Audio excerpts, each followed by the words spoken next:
नमस्कार मैत्रिणींनो, संगीता क्रिएशन्समध्ये तुमचं मनपूर्वक स्वागत आहे. सर्वांना श्री स्वामी समर्थ. तर आजच्या व्हिडिओमध्ये आपण पाहणार आहोत दोरी बनविण्याची अगदी सोपी पद्धत. जसं की तुम्ही पाहिलं, मी 1.25 मीटर रुंद कापड घेतलेला आहे.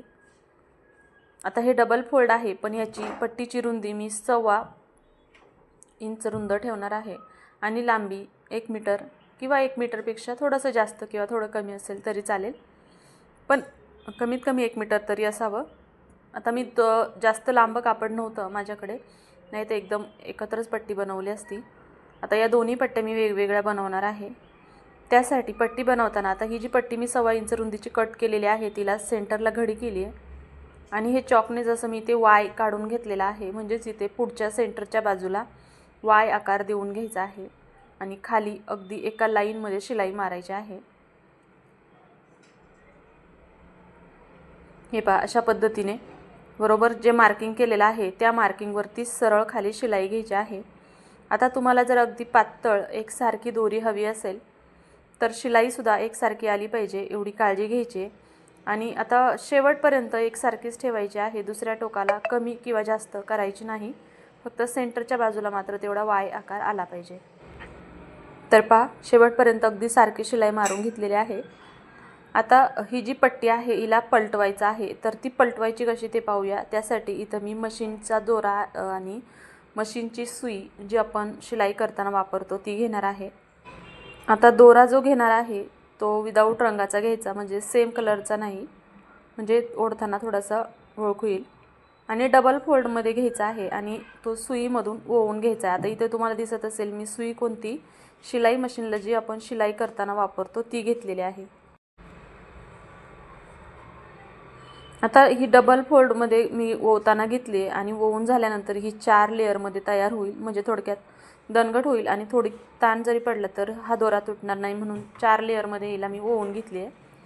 आता जिथे आपण वाय आकार दिला होता तिथून आपण ही सुई ओवून घ्यायची आहे. त्याआधी मागच्या बाजूने गाठ द्यायची, म्हणजे दोरा निघणार नाही. तर आता जिथे आपण वाय आकार दिलेला आहे तिथे ओपन करून घ्यायचे, म्हणजे हे कापड असं ओपन करायचं आणि त्या वाय आकाराच्या मागच्या बाजूकडून, बंद बाजूकडून हा दोरा वळवून घ्यायचा आहे आणि डबल वळवून घ्यायचा आहे, म्हणजे निघणार नाही. आणि सुईचं जे मागचा भाग आहे तो या पद्धतीने जे आपण शिलाई करून पाइपिंग तयार केलेला आहे त्या पाइपिंगमधून आतमध्ये घालून घ्यायचं आहे आणि दुसऱ्या टोकाला बाहेर काढून घ्यायचं आहे.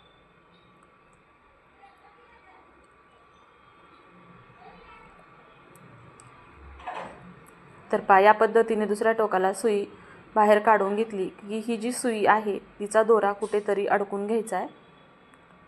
आता मी इथे मशीनलाच अडकून घेते. त्यानंतर हा दोरा, हे कापड आपण दोऱ्याच्या मदतीने पलटून घेणार आहोत. तर ते कसं पाहूया.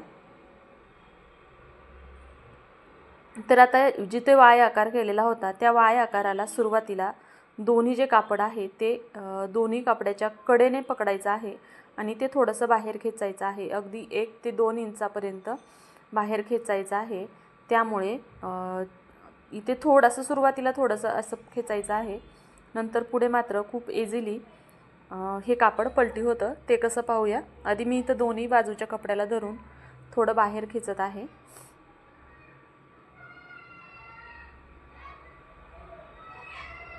तर पहा, इथे अंदाजे 2 इंचापर्यंत हे कापड आलेलं आहे. हे पहा, आता इथे मात्र प्रत्येक वेळेस हे कापड याच पद्धतीने खेचण्याची गरज नाही. आता इथे थोडंसं या पद्धतीने गोळा करायचं आहे आणि मागच्या बाजूने थोडं खेचून घ्यायचं आहे. याच पद्धतीने पूर्ण कापड खेचायचं आहे. तर पहा, या पद्धतीने पूर्ण दोरी बनवून आपली तयार होईल. तर पहा, या पद्धतीने कापड थोडं थोडं गोळा करायचं आहे आणि दोरी ओढून घ्यायची आहे.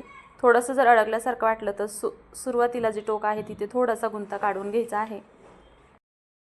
अगदी 5 मिनिटांमध्ये आपली पूर्ण दोरी बनवून तयार होते. असे धागे वगैरे निघले तर ते आपण बाजूने कट करून घ्यायचे.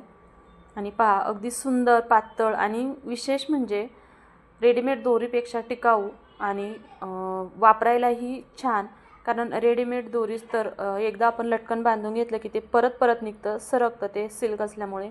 पण ही कॉटनची दोरी आपण बनवलेली असल्यामुळे एकदा जर तुम्ही का ब्लाऊजला लटकन बांधून घेतलं, गाठ मारून घेतली तर ते परत सारखं निघत नाही आणि वापरायलाही खूप छान, टोचतसुद्धा नाही. तर या पद्धतीने तुम्ही अगदी 5 मिनिटामध्ये ब्लाऊजसाठी मॅचिंग दोरी बनवून घेऊ शकता. तर तुम्हाला ही दोरी बनविण्याची पद्धत कशी वाटली, आवडली का? आवडली असेल तर कमेंट करून सांगा. व्हिडिओ आवडला असेल तर व्हिडिओला लाईक करा आणि चॅनलवरती नवीन असाल तर चॅनलला सबस्क्राईब नक्की करा. भेटूया उद्याच्या नवीन अशाच व्हिडिओमध्ये. आणि आजचा व्हिडिओ पूर्ण पाहिल्याबद्दल तुमचे मनापासून धन्यवाद. सर्वांना श्री स्वामी समर्थ.